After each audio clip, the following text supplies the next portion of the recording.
How I Met My Wife Part 2. The very next day, Sarah sent me a message and said, "I think you met my dad." And that's where I left off. And I said, "Who was your dad?" And she sent me a picture and said, "Did you turn around and give your number to this guy?" I said, "I did." She's like, "That was my dad." I said, "That's crazy." So we started talking again from that. I was leaving in a couple days. I told her I was going to Florida to do prison ministry and that when I get back, we should hang out. She agreed. I went to Florida. On the way down there, I decided to go to Texas after the Florida trip and pack up my stuff and move out of my place for whatever reason. So I spent 2 weeks in Florida, 2 weeks in Texas. The whole 4 weeks, her and I were texting, getting to know each other, just laughing and joking around. I got back 3 days later. I had to do a men's retreat in Northern Virginia.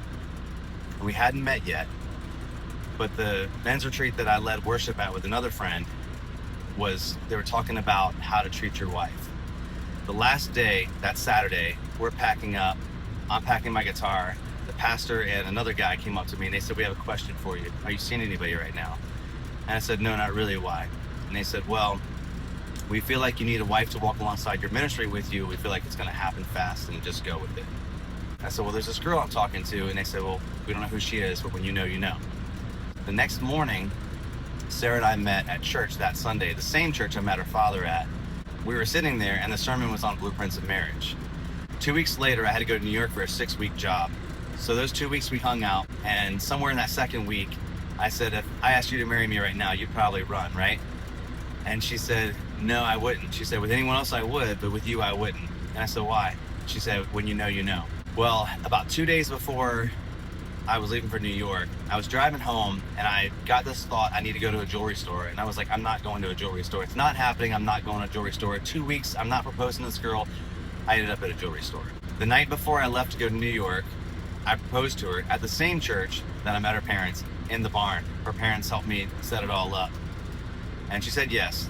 So our plan was she wanted to get married by the end of the year. This is November of 2022. Well, it was a blessing. I only had to spend a week in New York and that was it. And I was done with my contract. So 5 weeks later, December 28th of 2022, we got married. So we're coming up on our 3-year wedding anniversary. But here's the thing. We spent 4 weeks texting, getting to know each other every day. We spent 2 weeks dating, got engaged, and we spent 6 weeks engaged and got married. And now we have a 2-year-old daughter. When we were engaged, we met so many people, just random conversations of people that were like, we got married, or we were together for 3 weeks and we got married, been married for 50 years, or we got married 3 months later and we've been married for 75 years. And just all these people getting married very quickly and still together decades and decades later. And these are just random conversations we would have with people. So we took that as confirmation that we were doing the right thing. We weren't rushing into this. And all the other stuff too. I mean, that's God's hand in that for sure. And you can't convince me otherwise. It's just amazing. But here's the last thing. This is my wife's favorite part of the whole thing. Before I left to come out to Virginia from Texas, I was telling my boss, I said, "I know I'm being led out to Virginia." I said, "No, for a fact, I'm being led out to Virginia. I don't know why." And I told her the whole story with Joshua 1:9 and all that stuff, which I'm sharing that story as well in a different video. And I said, "I'm probably going out there to help somebody." And she said, "Or you're going out there to meet your future wife." And this is 7 months before Sarah and I even talked.